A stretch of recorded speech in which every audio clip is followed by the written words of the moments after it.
To Alice Springs to catch up with Jacinta Price, of course, former coalition candidate for the seat of Lingiari at the last federal election, and she's the director of the Indigenous program now at the Centre for Independent Studies. Thanks for joining us again, Jacinta. I'm keen to get your thoughts on this latest move by Sydney's Inner West Council to downgrade Australia Day. Oh, look, it's almost another scenario where you just kind of roll your eyes and go, here we go again. Here's a council that's not interested in their core business, but more interested in being woke, I guess. There's no other way that I can describe it, because why else would you do something that discloses, is not inclusive of most Australians, but it is about pleasing a minority of Australians. And again, solves nothing of any importance when it comes to Indigenous issues, Indigenous disadvantage, or anything like that. And it's enabling a victim mentality, I believe.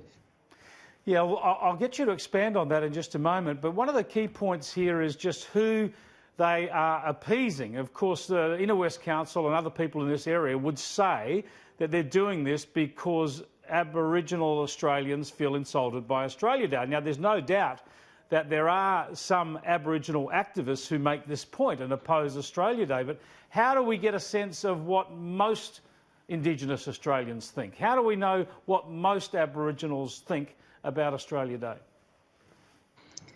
Well, basically, we start treating Aboriginal people not as this, homogenous group of people or that think with one mind, but start treating us like individuals in our own right, treat us as though we are actually Australians and not some other separate entity, and respect that just because a small group of outspoken individuals are pushing for something, this is not the view of all Aboriginal people.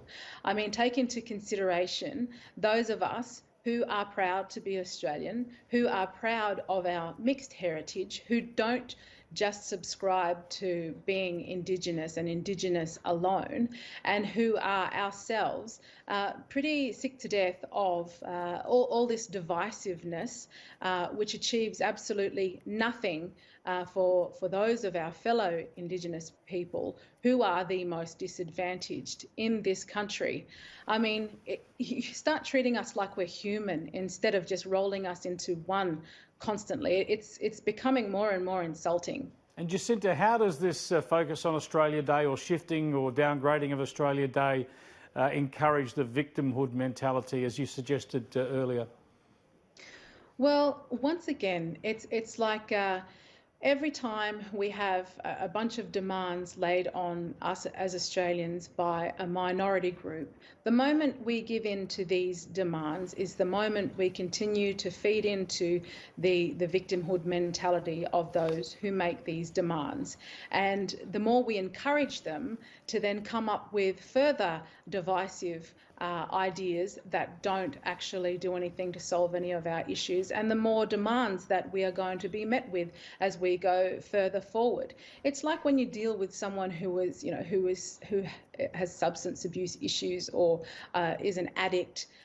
If they expect the world around them to change, the problem that lies within themselves or the healing that needs to take place within themselves is not actually going to happen. So effectively, these councils become enablers for the victimhood mentality. Well, it's spreading in a West City Council in Sydney, and I suppose we'll see other councils follow suit here. How do we bring a stop to this? Why can't we unite on Australia Day and celebrate everybody? That's the number one question. That's the big question, is why is it that we're not doing that? Why is it that we, instead of choosing to focus on those parts of us as Australians, the shared culture that we have with people from many different backgrounds, focus on those positives as a nation instead of this self-flagellation that continues on to this day, which doesn't change the past and it doesn't change the future either. Indeed. Well said, Jacinta. Thanks so much for joining us. Thanks, Chris.